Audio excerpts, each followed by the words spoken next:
ये कहानी है आपके उड़ीसा के भुवनेश्वर की। उड़ीसा की जो राजधानी है भुवनेश्वर, वहाँ पे एक गाँव पड़ता है। एक गाँव क्या, एक जगह है झारपड़ा। झारपड़ा जेल में 2 कैदी बंद थे और दोनों कैदी एक दिन अखबार पढ़ते हुए आपस में बात कर रहे थे।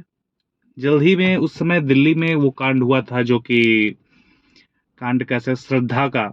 आफताब ने जो है 25 टुकड़े, 30 टुकड़े कर किए थे, 26 टुकड़े करके, 36 टुकड़े किए थे, माफ कीजिएगा। 36 टुकड़े करके उसने जो है फ्रिज में रखा हुआ था। ये काफी दिन तक चर्चा में चला। तो ये कैदी दूसरे कैदी से बता रहा था ये कहानी कि हाँ ऐसे ऐसे हो गया। फिर दूसरा कैदी बोलता है कि यार हमारे ही जेल में एक डॉक्टर साहब बंद हैं, उनकी कहानी इससे भी खतरनाक है, उसे सुन के रोंगटे खड़े हो जाएंगे। फिर दूसरे कहते कि हमारे जेल में बंद है, चले चलिए मिलते हैं उनसे। तो वो कैदी फिर उनसे उनको मिलाने ले गया और कहानी थी जो कि मैं आपको बताऊंगा। मैं अपना परिचय दे देता हूँ, मेरा नाम दिव्यांशु सिंह है और ये कहानी मैं उस्मान सैफी साहब की बताई हुई कहानी है जो कि आपको चैनल पे मिलेगा भी। वही कहानी मैं आपको अपनी भाषा में अपने तरीके से सुनाना चाहता हूँ। तो कहानी क्या थी डॉक्टर साहब की, मैं आपको बताता हूँ। कहानी में समझिए कि जो डॉक्टर साहब थे वो आर्मी में कर्नल थे, वहां पे उनकी पोस्ट डॉक्टर की थी और वो उनका नाम सोमनाथ सोमनाथ परिदा सोमनाथ परिदा उनका नाम था। और वो भुवनेश्वर में ही रहते थे और उनके एक लड़के और एक लड़की थी। लड़का पढ़ाई करके यूएस में डॉक्टर बन गया और लड़की अध्यापिका बनी जो कि दुबई में पढ़ाती थी। तो ये घटना है 3 जून 2013 को। उनका लड़का राहुल अपनी माँ को फोन करता है। सुबह करता है, बात नहीं होती, फिर शाम को फोन करता है, फिर भी बात नहीं होती है। और बात न होने के कारण फिर वो फिर 1 हफ्ते वेट करता है, सुबह शाम मिलाता रहता है। 1 हफ्ते वेट करने के बाद फिर वो अपनी बहन को फोन करता है कि क्या बहन तुम्हारी बात हुई माँ से? तो वो बोले नहीं, मैं भी 1 हफ्ते से मिला रही हूँ, माँ से बात नहीं हो पा रही है। काफी बिजी शेड्यूल रहता होगा, रहते हैं लोग बाहर तो काफी उन लोग का बिजी शेड्यूल रहता है, बाकी बात होती है नहीं होती है। तो फिर कुछ दिन इंतजार करने के बाद फिर 22 जून 2013 को फिर लड़का फोन मिलाता है माँ को। फोन माँ का जो है नॉट रीचेबल आता है, स्विच ऑफ आता है। तो फिर लड़के ने अपने पिताजी को फोन किया, पिताजी मैं कई दिनों से फोन लगा रहा हूँ माँ का और फोन लग नहीं रहा है, तो माँ से आप बात करा देते। तो उन्होंने कहा माँ तो तुम्हारी दुबई चली गई बहन के पास और वो वहीं पे है, ठीक है, बहुत परेशान ना हो, ऐसे ऐसी कोई बात नहीं है। अब बेचारा भाई सोचता है कि यार बहन से तो मेरी अभी 2 ही दिन 4 दिन पहले बात हुई थी, तो ऐसी कोई बात ही नहीं थी, वो जाती तो बहन बहन बताती ही बात हुई है तो वो इतना ही सोच रहा था और फिर उसे लगा कि कुछ गड़बड़ है। तो उसने भुवनेश्वर में फोन किया, ननिहाल में। ननिहाल में अपने मामा को उसने फोन किया और मामा से कहा मामा देखिए माँ से बात नहीं हो पा रही, पिताजी ऐसे ऐसे कर रहे हैं और बहन से हमारी बात हुई, बहन कुछ दूसरी बात कर रही है, तो आप थोड़ा जाके देखिए वहां पे कि क्या मामला है। भाई भांजे ने कहा मामा वहां से निकल दिए, बगल में ही कहीं रहते थे, चाहे कुछ दूरी पे रहते हो। तो आने के बाद फिर मामा जी वहां गए, दरवाजा खटखटाया, दरवाजा कोई नहीं खोला। देर तक खटखटाया, फिर हल्की हल्की बदबू आ रही थी घर से। तो अब जब दरवाजा न नहीं खुला और न किसी का रिप्लाई आ रहा है तो जाहिर सी बात है, और बाहर से लॉक भी नहीं है दरवाजा कि कहीं गए हों। तो फिर पुलिस को बुलाया उसने, मामा ने पुलिस को बुलाया, पुलिस आके दरवाजा खटखटाई, फिर किसी चीज से उन्होंने दरवाजा तोड़ा। दरवाजा तोड़ने के बाद जब वो अंदर गए तो अंदर क्या हालात देख के उन लोग के रोंगटे खड़े हो गए।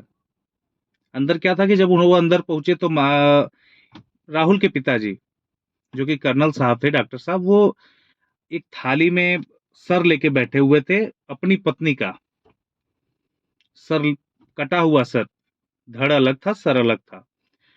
तो अब वो सर देख के सभी लोग चौंक गए और फिर डॉक्टर साहब से बात हुई। फिर जब डॉक्टर साहब से बात करने गए तो डॉक्टर साहब झल्ला गए, कहे भगो तुम लोग यहाँ क्या कर रहे हो, भगो यहाँ से, आप ही आर्मी के थे, तो कुछ उनका रुतबा, बात, व्यवहार कुछ ऐसा ही था। तो भगाने लगे। फिर जब पुलिस जब टाइट हुई, जब बातचीत करने लगी, तो उन्होंने 50 कहानियाँ फिर मतलब इधर-उधर की बातें करने लगे। और फिर जिन्होंने जब बगल में देखा तो 2 संदूक रखे हुए, संदूक की तरफ से ही बदबू आ रही थी। तो जब संदूक की तरफ से बदबू आ रही थी तो अब उन्होंने संदूक को खोला। 2 संदूक थे पास में, और जब संदूक को खोला गया तो उसमें एक एक संदूक में 11 टिफ़िन और दूसरे संदूक में भी 11 टिफ़िन।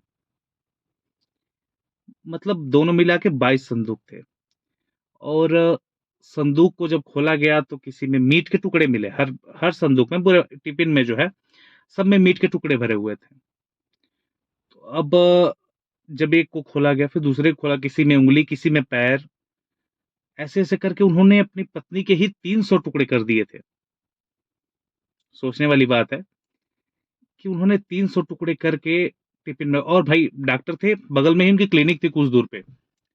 और भाई सबका आना-जाना, जो धोबी आता था, बर्तन माँजने वाले, सबको उन्होंने मना कर रखा था कि मेरे घर कोई ना आए। और ये काफ़ी गुस्सैल स्वभाव के थे, पूरा मोहल्ला जानता था, दरवाजे पे किसी गाड़ी खड़ी नहीं होने देते थे। इसलिए उनसे कोई बोलता भी नहीं था। भाई झग्गी स्वभाव के हैं, कब मूड बिगड़ जाए इनका। तो अब कुछ चीज़ें भी उसपे लगाते थे जिससे उससे महक ना आए। भाई डॉक्टर थे, अपने क्लिनिक चले आते थे, बाकी एक्सपीरियंस था ही उन्हें। तो अब उन पे जब ज़्यादा जब ये सब चीज़ें देख के फिर जब उन पे दबाव बनाया गया, जब पुलिस ये सब टुकड़े देखी और फिर जब पुलिस अपने व्यवहार से अपनी तरफ से बात करने लगी, अपने तरीके से बात करने लगी, तो उन्होंने बताया कि हाँ, मैं रोज़ आता था घर पे, पत्नी मुझसे झल्लाया करती थी, इधर-उधर बोलती थी। और जब मैंने उसको समझाने की कोशिश की, एक दिन नहीं समझी, तुम किसी बात पे झल्लाए, तो मैंने उसे टाट से उसके सर पे मारा और वो मर गई। और फिर मैं सोचा ये बात किसी को पता ना लगे, तो फिर मैंने इसे इस तरीके से इसकी लाश के साथ किया। तो अब कहने की बात, अब वहाँ से उनकी गिरफ्तारी हुई और उनको जेल भेज दिया गया। फिर ये मुकदमा चलता रहा, फिर 25 फरवरी 2020 को इस केस की सुनवाई हुई। और फिर वो जज सामने साम चिल्ला रहे हैं, मैंने कुछ नहीं किया, मैंने कुछ नहीं किया, जैसा सभी सभी कहते हैं, सभी जो भी गुनहगार हैं सभी कहते हैं, सभी कैदी कहते हैं। तो उसपे वहाँ के प्रशासन ने, पुलिस ने सारी सबूत इकट्ठा किए और सबूत प्रस्तुत किए वहाँ पे। तो जज साहब ने फिर उनके ऊपर 50,000 रुपए जुर्माना और उम्र कैद की सज़ा दी। मतलब जब तक वो मर ना जाएँ, तब तक उन्हें, जब तक ज़िंदा है तब तक उन्हें जेल में रखा जाए, ऐसी सज़ा सुनाई। और ये कहानी काफ़ी दर्दनाक थी।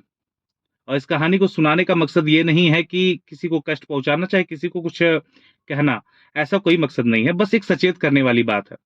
शायद हो सकता था जब बच्चे को पता था कि वो माँ को, वो ऐसे झक्की स्वभाव के थे कि जो कि अपनी पत्नी को, अपने बच्चों, किसी को पसंद नहीं करते थे, किसी से नहीं बनती थी। और बच्चों को अगर ये पता था, तो उन्होंने अपनी माँ को उनके पास क्यों छोड़ा?